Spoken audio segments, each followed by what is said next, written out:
How much of Bersatu's current problems link directly to Muhyiddin? A lot. Muhyiddin built Bersatu heavily around himself.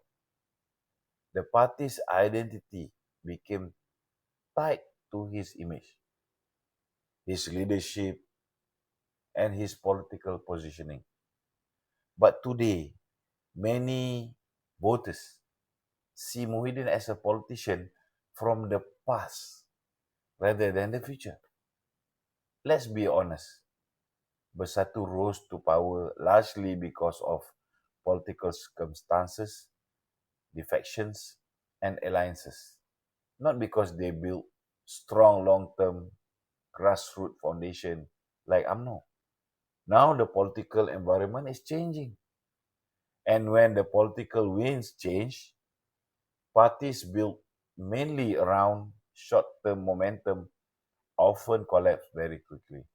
Muhyiddin also keeps attacking UMNO, while PAS itself appears more flexible towards UMNO. That makes Bersatu looks isolated, even within their own coalition.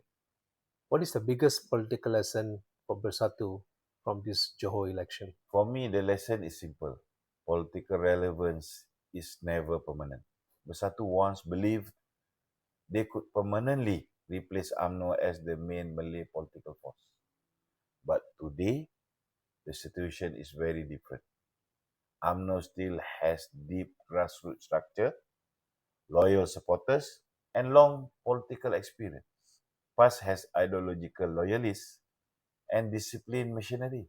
Bersatu, meanwhile, is increasingly looking like a party trapped in the middle without a clear long-term identity. Bersatu failed badly in Johor. This may not just be another electoral defeat. It could become the beginning of a long political decline heading into GE16.